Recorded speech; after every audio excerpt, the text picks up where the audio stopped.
Hi and good afternoon. This is John Pittle, Riverbed Services CTO. And as part of our session today, I'm going to walk us through an NPM deep dive sample utilizing packets and flow and some advanced analytics. Let's go ahead and get started. So this particular troubleshooting exercise is a user in Bangalore trying to file copy from San Francisco. And he was reporting extremely long transfer times, occasionally getting disconnected, retrying. The good news is, which we don't always have when we're troubleshooting, the good news is he had some available screenshots that let us know exactly what time, exactly his IP address, and some sense of the performance of the transfer over time. So that was not typical to have that detail, but very useful. In terms of the data sources that we used to deep dive into this user's problem, we used a combination of flow, packets, and some advanced offline analytics. So we had NetProfiler for flow, AppResponse for packet-based analytics. And then for some of the investigations, we pulled some packets off of the appliance from the packet capture store, pulled those into the Packet Analyzer Plus analysis tool, and then also for quite a bit of a deeper dive into the Transaction Analyzer analytic tool. So we're going to step through the investigation. We'll be talking about each of these tools as they're being used as part of troubleshooting for this user issue. So our understanding of the topology between Bangalore and San Francisco is two ISPs on each end. None of those ISPs are end-to-end, so there must have been some sort of transit somewhere in the internet. By the way, all internet connections, no MPLS. And 100 meg in Bangalore, 1 gig in the data center, and 260 milliseconds round trip. So not too unusual of a topology for this type of scenario. Maybe what's different is there was no MPLS. It was all internet. But this was the network as it was described when I was assisting with the troubleshooting. So thinking back to that troubleshooting taxonomy in terms of like preparing in advance, what are we going to look at based on these symptoms? Here's our initial investigation plan. And as we went through these individual investigations, we found a lot more than we bargained for in terms of additional symptoms that got uncovered. And this is the actual series of investigations that we looked at, that we went through. And we'll step through a lot of these. We don't have time to do all of them, but the really juicy ones we're gonna step through now. So starting out with the AppResponse appliance, which happened to be one in Bangalore, one in the data center, starting out near to where the user was. And earlier there were some questions around, what kind of data is available through the packet analysis. So we're looking at a time series chart for this particular user and his conversations back to San Francisco. And we're looking at two different performance metrics. I'm going to see if I can get my magnifier to work. Hopefully that's coming through. Blue line is throughput. Yellow line is retransmissions for all of the IP conversations between our client and the web server in San Francisco. And one of the notable things here is we've got the right time period. The times match, so that's great news. We can see throughput was around 8 megabits. That does seem a bit low given this particular type of transfer. But also of note is there's no retransmission. So if we look at that yellow line, notice it never goes above 0. So the appliance that was in Bangalore did not see any retransmitted packets. So that's a good data point. So the next step was going to be to try to drill down into some of the Bangalore packets and look at some of the characteristics of the transfer, some of the TCP settings, some of the options being used, window scaling, for example, or selective acknowledgement, MTU size. So when it works right, you just do a right mouse click and you download the packets. But there was a problem. That was our first problem in terms of our investigation. There were no packets available on this particular appliance. And what had happened was I learned this appliance had recently been installed and that the person installing it had not yet turned on packet capture capability. So we can't look at the packets in Bangalore. So what we're going to do is we're going to pivot now over to the other side of the connection and take a look at San Francisco, because we do have an appliance in San Francisco. And we could take a look on that end to examine those TCP options and transfer options. So jumping over to San Francisco, we found another problem that's a bit concerning. And these are really kind of implementation and setup that something we have to investigate further. It really doesn't have anything to do with the actual file transfer.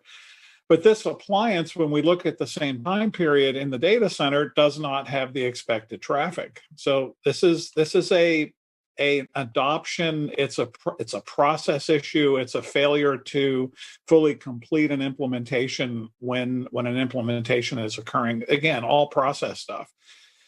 So here's our quick update. We found a couple of unexpected conditions. We can see the traffic in Bangalore, but not in the data center. Well, we can't download packets because the implementation never was completed.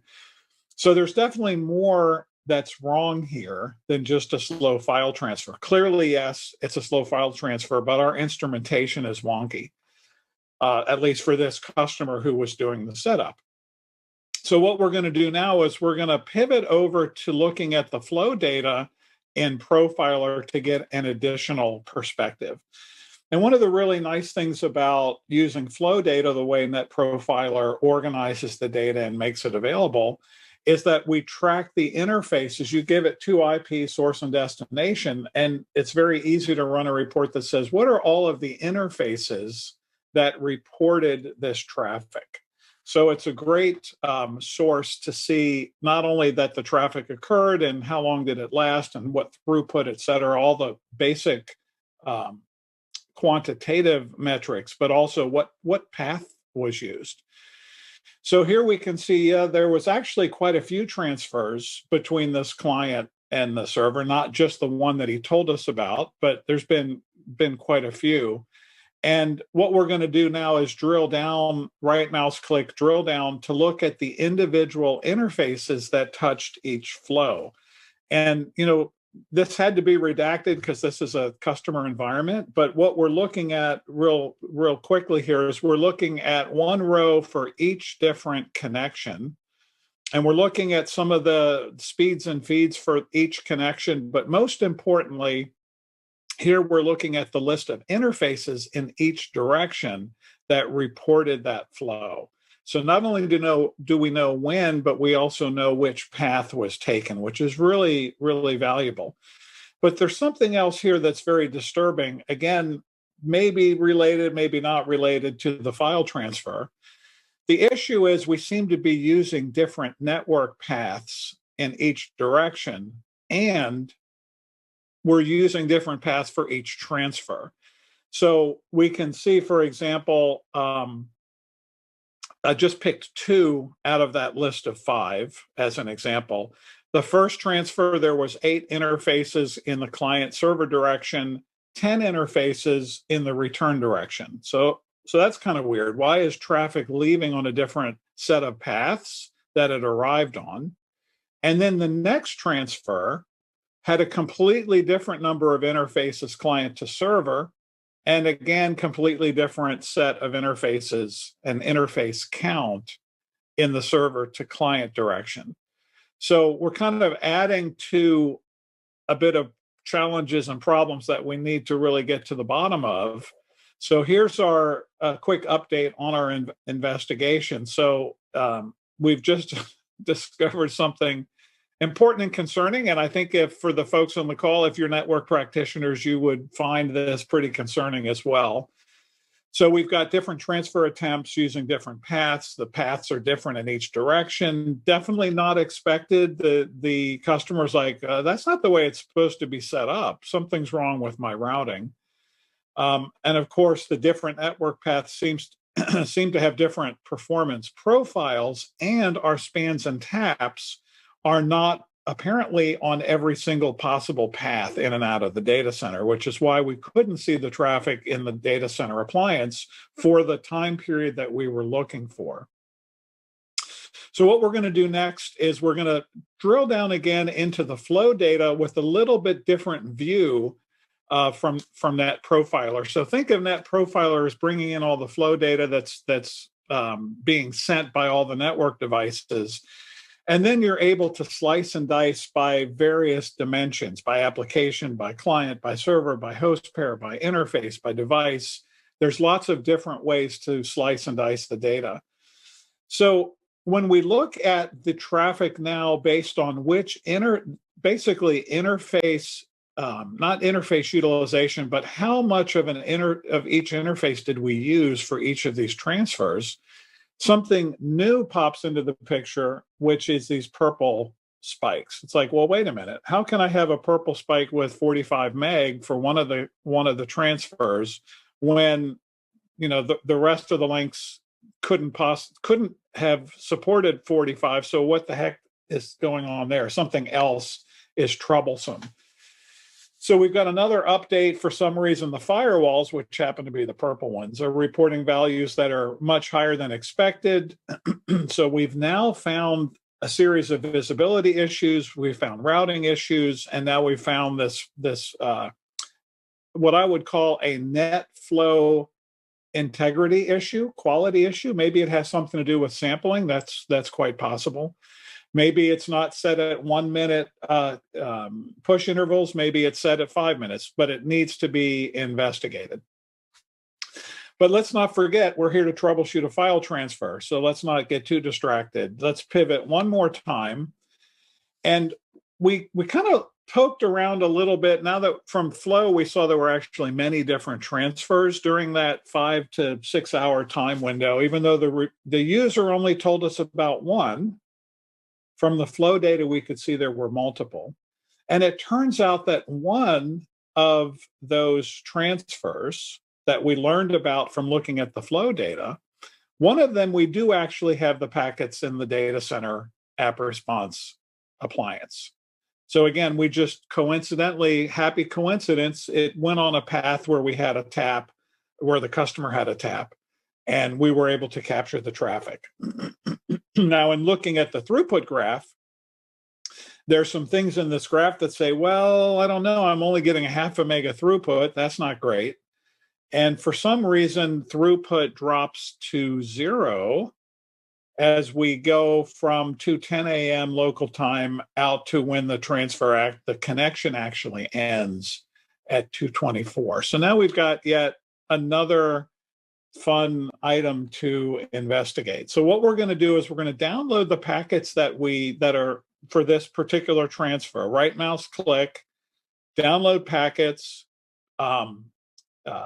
pick a file name, and then click download packets. And before you know it, you have a very nicely filtered, based on what you clicked on, right? Wherever you right mouse clicked, that's the filter that's going to get generated. And now we're downloaded those packets. So we now have them on a laptop where we can apply some advanced transactional analytics using the transaction analyzer tool. And one of the features there is a analytical tool called App Doctor, which identifies the sources of delay, whether it's tier processing, pure latency, bandwidth delay, protocol delay, or queuing congestion somewhere in the path. And this particular pie chart shows us pretty clearly that the majority of our delay is protocol related, meaning some TCP effect that's being triggered either by the server or the client or both that's throttling back the traffic.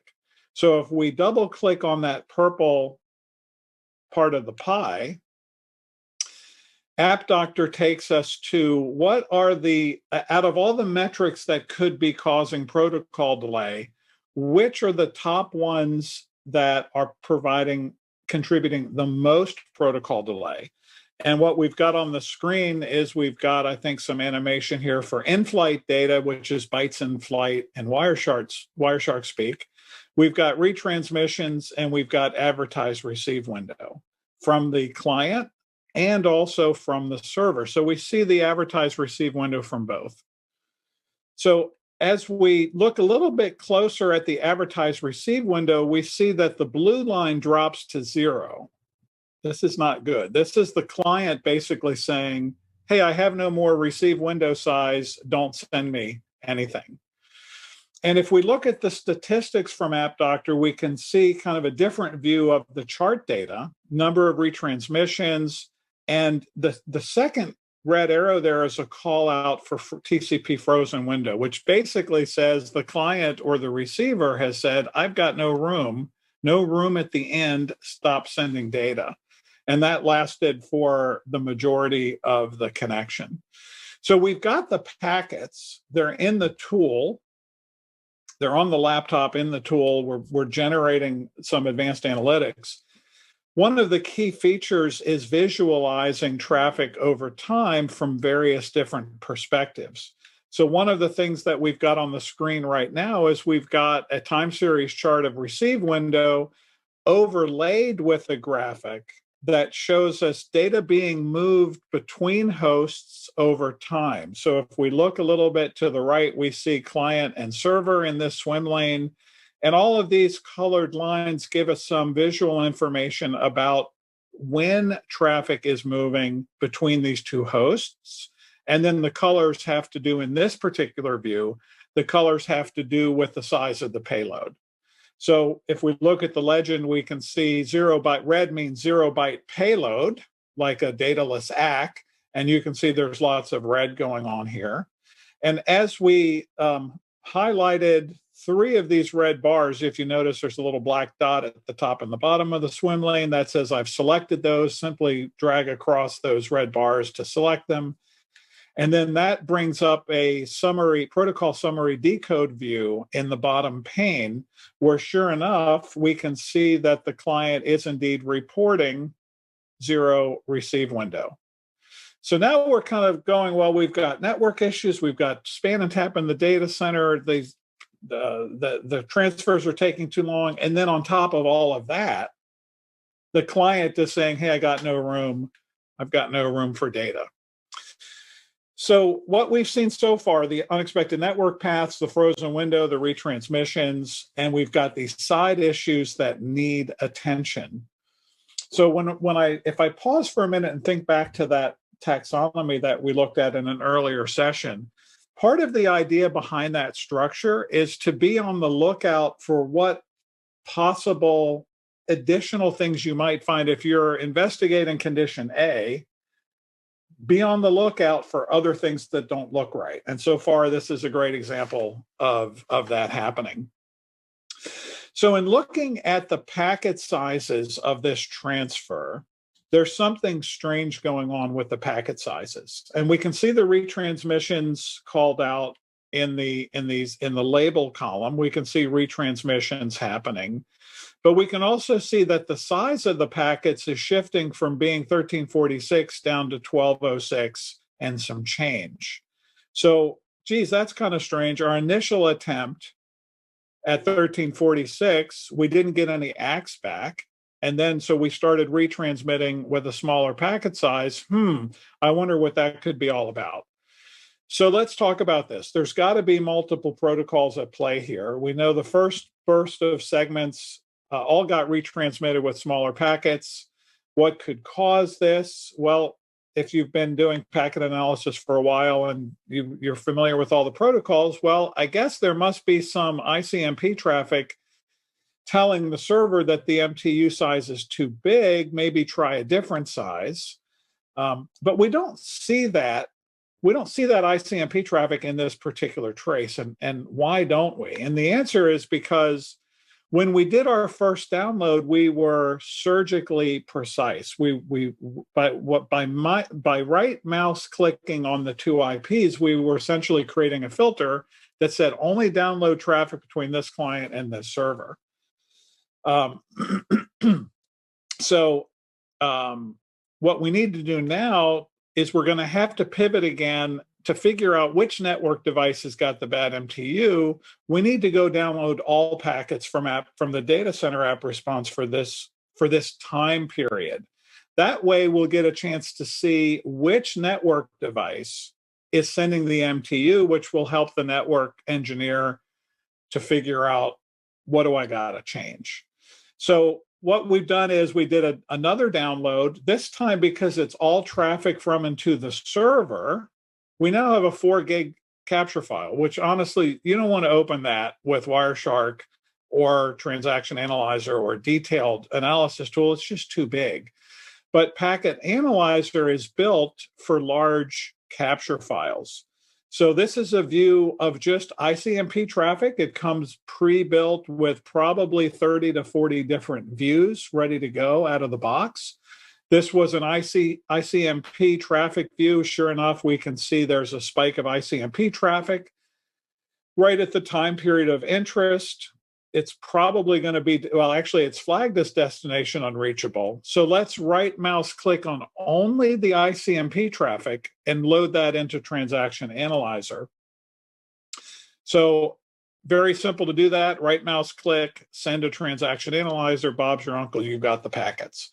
So here's the view now of just the ICMP traffic going back to our server of interest. And sure enough, we are seeing destination unreachable, fragmentation is needed.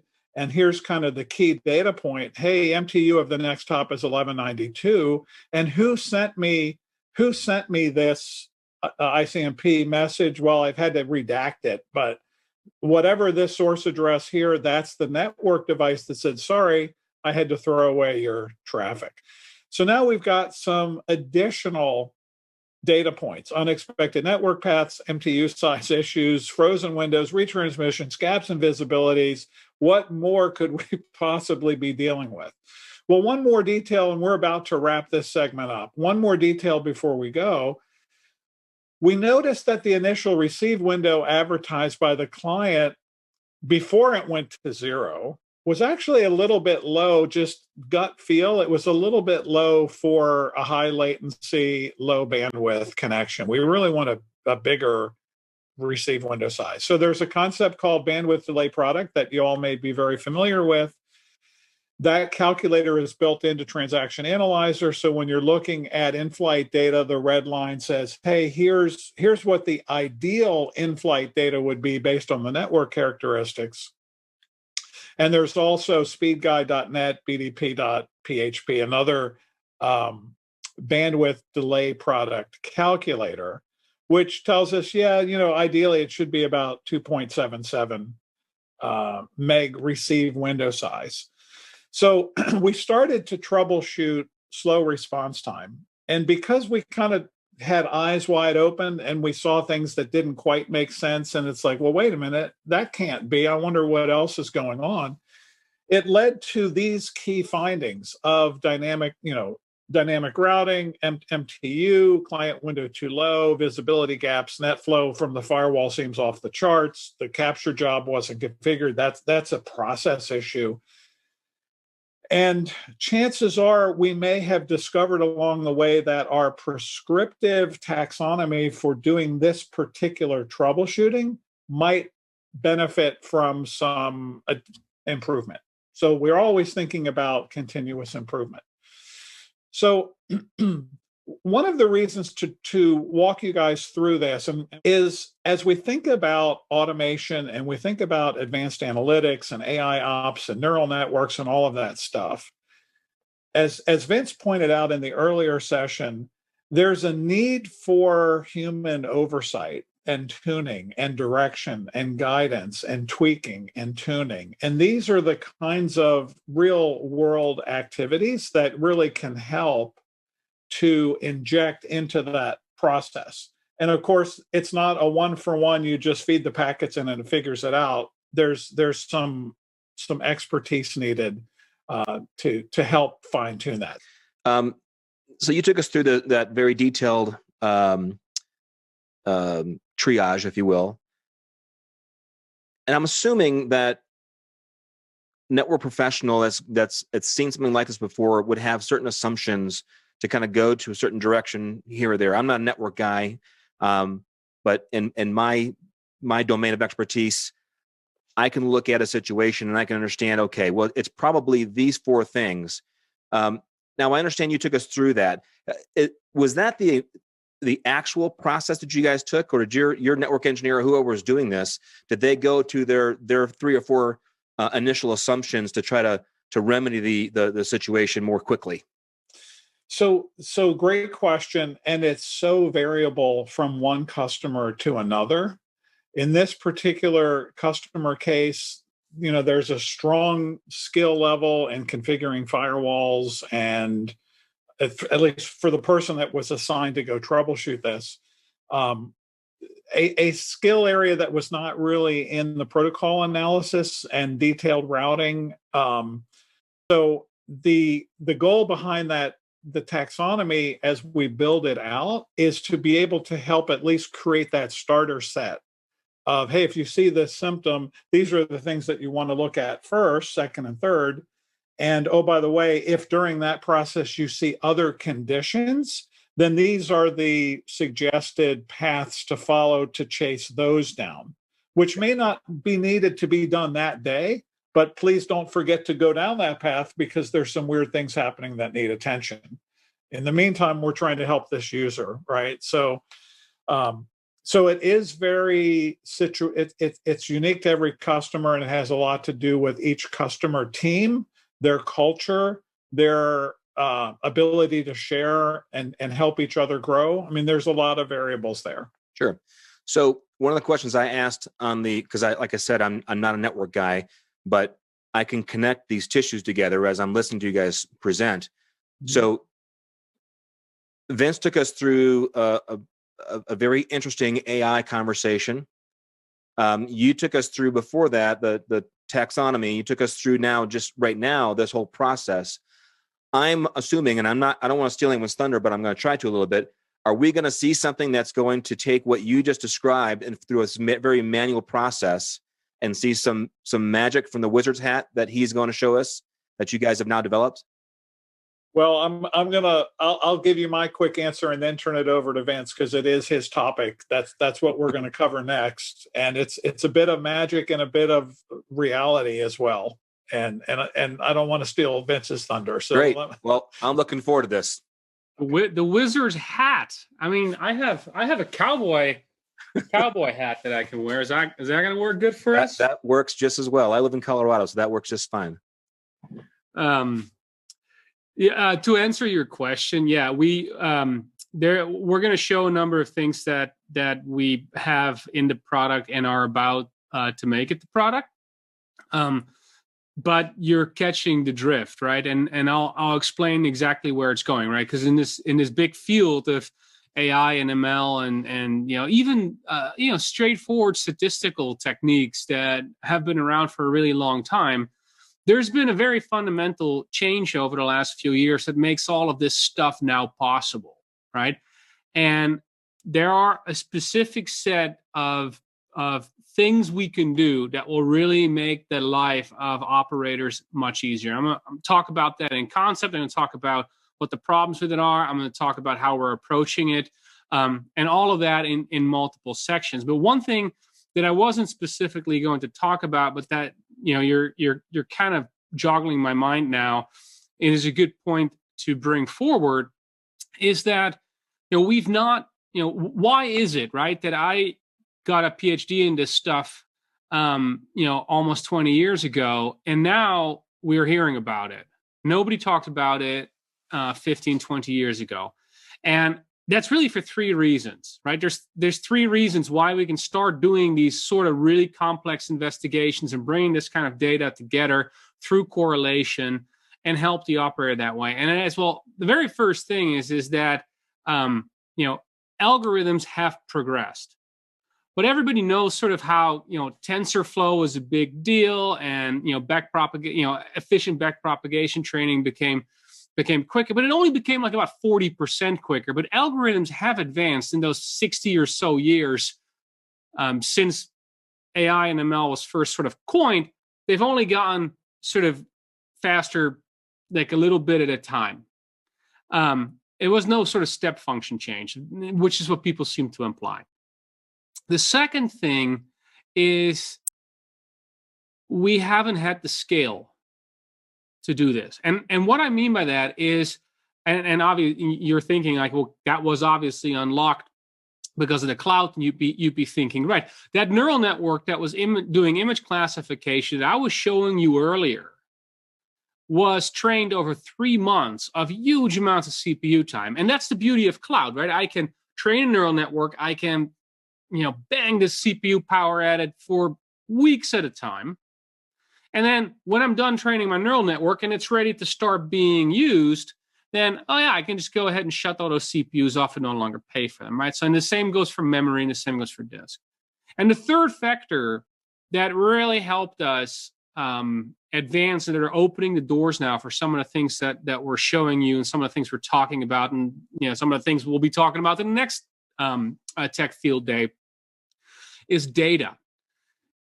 One of the things that makes it so hard to do this right on network data is because it takes in tremendous volumes to properly train algorithms and properly select algorithms. And these volumes were, prior to the cloud, hard to handle. They were hard to work with, and they were hard to collect in one place. And we can do that now, right? And that's why this is possible. So this is a really long answer to your question. And before, I'll do my official introduction before I get started on my next much shorter section. But that's why we're in such an exciting time. But it is very important that we realize that not all are created equal. We have to really understand the problem, and we have to really understand the algorithms and data that are available. And only then can we as an industry make that progress towards turning that operator in a real conductor of their network.